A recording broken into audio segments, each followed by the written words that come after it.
अलग अलग प्रदेशों से लोग आए हैं।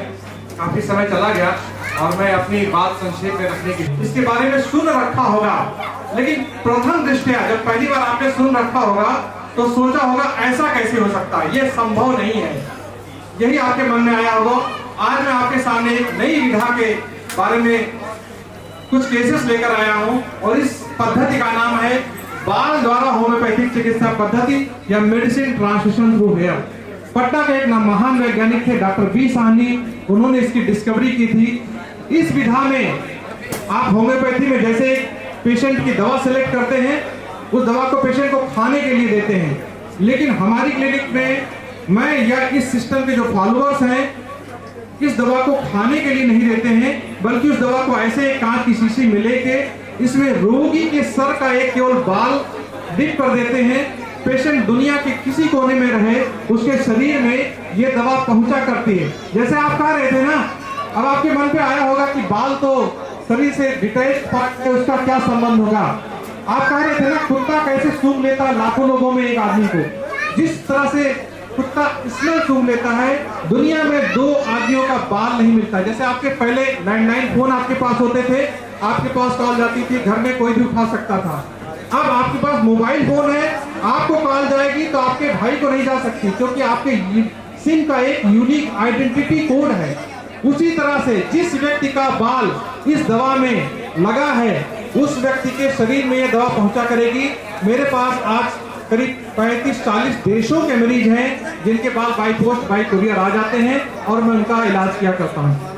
तो ये बातें मैं थ्योरेटिकल रूप से नहीं कह रहा हूं, मैं प्रैक्टिकल रूप से कह रहा हूं। और आज आपके सामने मैं ऐसे ऐसे केसेस लेकर आया हूं जिसमें आप कोई ये नहीं कर सकते कि ये स्पॉन्टेनियस रिकवरी अपने आप ठीक हो गया होगा। हो सकता है आपने मीठे घोल खोल दिए हो तो ठीक हो गया हो। मैं आपके सामने बड़े कठिन केसेस लेकर आया हूं और ऐसे केसेस लेकर आया हूं जिन्होंने होम्योपैथ ने भी अपने लाइफ टाइम में देखे नहीं होंगे, उस बीमारी का केस नहीं देखा होगा। ऐसे केसेस मैं आपके सामने प्रस्तुत करने वाला हूँ। दूसरे शहर में रहते हुए बताया कि हमको आराम मिला है। तो देखिए सबसे पहला केस, ये केसेस आपको यूजुअली आपके क्लिनिकल प्रैक्टिस में नहीं मिलेंगे।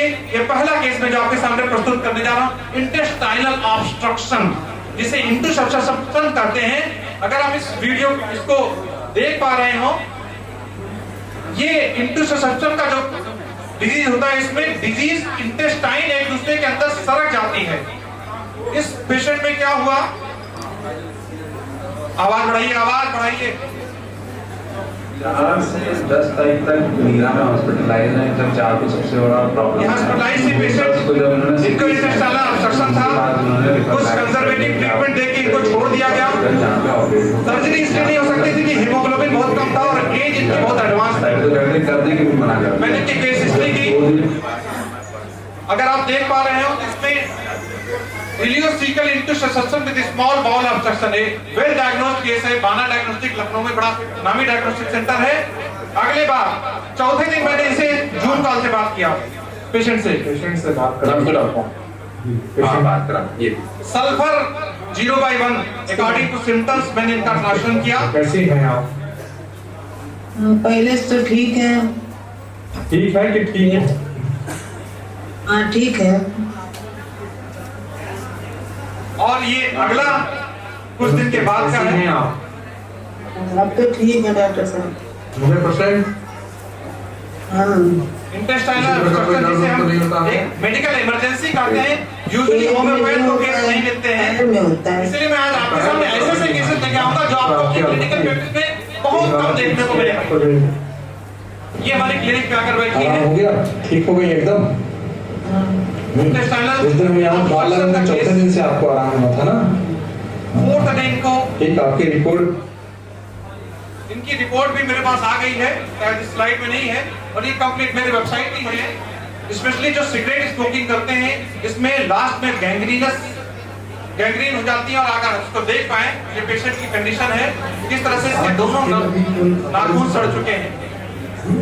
आर्सेनिक 0/1 का ट्रांसमिशन किया गया। और इनका अगला देखिएगा 10 फरवरी 2000, इनकी आप कंपैरेटिव अगर फोटोज देख पाए, ये अंगूठा पहले सड़ा हुआ था और ये कंप्लीटली रिजॉल्व हो गया 10 फरवरी का। मैंने आपसे पहले भी कहा था कि मैं ऐसी बीमारियों के केसेस आपके सामने प्रस्तुत करूंगा जो आपकी क्लिनिकल प्रैक्टिस में बहुत कम देखने को मिलेंगे, और शायद ही आपने किसी ने ये केस देखा हो। इस डिजीज का नाम हिर्शस्प्रंग डिजीज।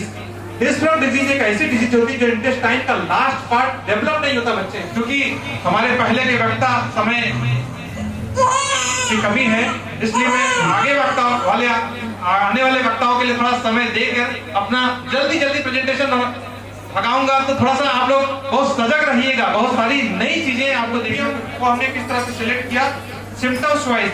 मैं अपने क्लिनिक में किसी भी पेशेंट को ऐसे एडरेंडम या थेरेपेटिक प्रिस्क्रिप्शन नहीं देता हूं। सभी पेशेंट की केस टेकिंग की जाती है, सिम्टम्स लिए जाते हैं, रिपोर्टाइजेशन किया जाता है, और उसके बाद ओपीएम का सिलेक्शन किया गया। और ये देखिए बच्चा पूरी तरह से स्वस्थ हो गया। इसकी जो चरक डायग्नोस्टिक की रिपोर्ट है लखनऊ की, no significant abnormality detected. So this was the case of Hirschsprung disease cured by the translation of OPM 0/1। बच्चा बड़ा हो गया है, बड़ा तो नहीं रहता जब। एक और केस आपके सामने इंटरेस्ट, ये सेम डिजीज है जिसको हिर्शस्प्रंग डिजीज कहते हैं। ये बड़ा बच्चा मेरे पास आया है, इसकी पहले मैंने डायग्नोसिस की, क्योंकि स्टूल इसमें इजीली पास नहीं होता तो बच्चा बड़ा पेनफुल कंडीशन होता है। आप इसमें हिर्शस्प्रंग डिजीज की डायग्नोसिस देख पाएंगे। Likely consist of Hirschsprung disease needs clinical and gastrointestinal opinion. 6 महीने के तब से स्टार्ट बच्चा देखिएगा रो रहा है, किस तरह से बच्चा स्टूल पास करने में मदर के द्वारा वीडियो भेजा गया है। खाने को स्टार्ट। और मैंने इस बच्चे का एनाकार्डियम पिछले केस में आपने देखा था, मैंने ओपीएम से ट्रांसफर 28/2023 का है, जहां पे और ये सबसे रिसेंट इसकी रिपोर्ट आप देख पाएंगे। अगर ये अभी 3 दिन पहले की रिपोर्ट आई है, no suggestion of Hirschsprung disease. Ganglia बच्चे में डेवलप कर गई, और ये बच्चा बैठा है, आप सुन सकते हैं इसमें। हाँ ठीक है, एकदम डेली स्टूल पास करते हैं, ज्यादातर डेली में ही है, कभी कदार हो जाता है। आप सभी से रिक्वेस्ट है कि इस तरह से एक कुछ पे ना खड़े हो। आप सभी से रिक्वेस्ट है ध्यान दें, जितने डॉक्टर्स हैं। एक और डायग्नोसिस है रेक्टल बायोप्सी, लेकिन रेक्टल बायोप्सी बड़ी पेनफुल कंडीशन होती है, इसलिए पेरेंट्स यूजुअली अलाउ नहीं करते हैं। तो रेक्टल बायोप्सी ये भी हुई है, वेरी मिनिमम में भी ये कंप्लीटली ठीक हो चुका बच्चा। अब चलते हैं जो मैंने अभी बात की थी, ये एडल्ट है जिसको हिर्शस्प्रंग डिजीज हुआ था, बचपन में सर्जरी भी हो सकती है। और कैन यू इमेजिन, एक मंथ में एक बार स्टूल पास करता है। आज सुबह हम लोग कोई बात कर रही थी कि 2 घंटे स्टूल ना पास हो तो दिन खराब हो जाता है। 1 महीने में एक बार स्टूल पास करता था। हाँ सर्जरी आपके हाथ में स्टूल की सर्जरी भी होती है। अभी आपको 1 महीने में स्टूल होता है। ग्रिपिंग स्टार्ट हो रही है, आप देख पा रहे होंगे ग्रिपिंग हैंड की ग्रिपिंग स्टार्ट हो रही है। शाबाश शाबाश शाबाश। अगला वीडियो दिल्ली में सेमिनार का हेल्थ सेंटरिंग में HMI का जब मैं गया, तब तक बच्ची को होश आ गया था, बच्ची घर पहुंच चुकी थी, और मैं इनके घर गया था इस बच्चे को देखने। बहुत अटेंटिव होके रही है, ठीक है ना, बट आइस का करती है, किधर खड़े हो तो ये बच्ची 14 जनवरी का वीडियो है, enjoying on the wheelchair, मजा आ रहा है। और सबसे लेटेस्ट वीडियो जो मेरे पास है 7 जून का है, बिहारी का। सी है बिहार अमेरिका देखो, हेलो करो डॉक्टर साहब से, हेलो करो, हेलो करो, हेलो नमस्ते करो, नमस्ते करो, नमस्ते करो, नमस्ते करो। गया वहाँ पे उसको डीप थ्रोम्बोसिस हो गया। अनफॉर्चुनेटली ये हॉस्पिटल नहीं जा सकता, क्योंकि हॉस्पिटल जाएगा तो पासपोर्ट कहीं मांग दिया गया तो डिटेन कर दिए जाएंगे। इस पेशेंट का मैंने ट्रीटमेंट किया, डीप वेन थ्रोम्बोसिस का, पहली बार का है।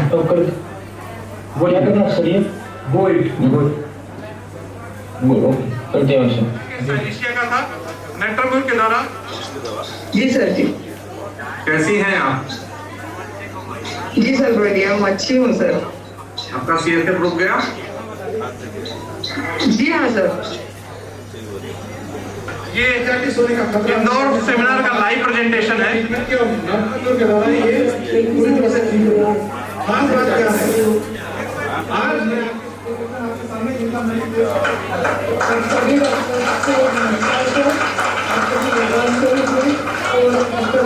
वास्तव में भगवान के रूप में मेरे लिए जो मेरी समस्या को बहुत गंभीर कर दी जो मेरे लिए वो मुझे ठीक हो गई हूँ। दिसंबर 2022 में मुझे डॉक्टर मिली, मई 2022 में मैंने डॉक्टर साहब से संपर्क किया और दिसंबर 2023 में मैं पूरी तरह क्योर हो गई। मुझे हल्का सा बूंद ये वेल डायग्नोस्ड केस था। रिपोर्ट शायद आप इसमें देख पा रहे होंगे सीसेप्ट राइनोरिया की एमआरआई। मैं बीच में जो कभी अगर बाहर जैसे आज भी लखनऊ यहाँ गोरखपुर आओ तो कभी ऑनलाइन पेशेंट भी देख लेता हूँ।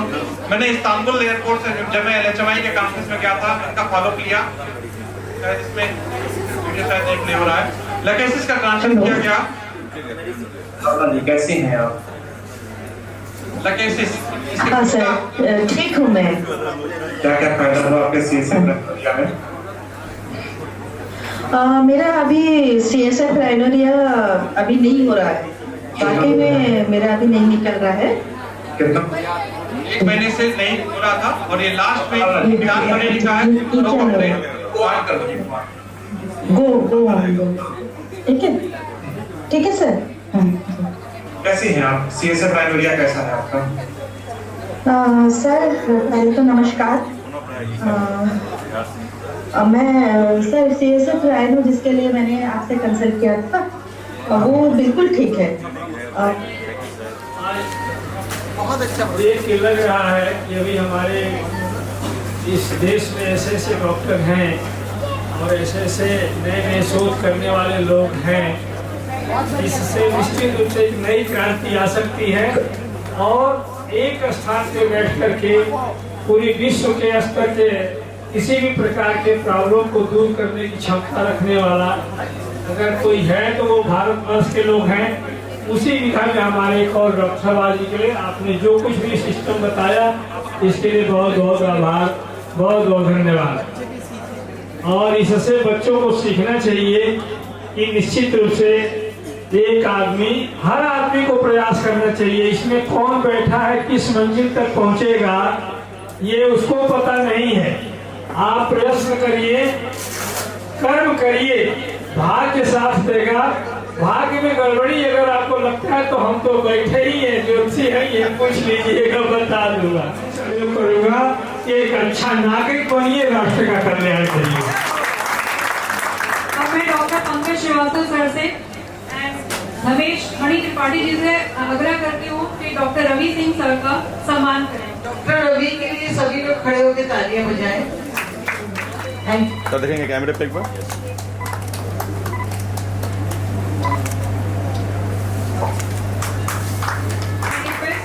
अजय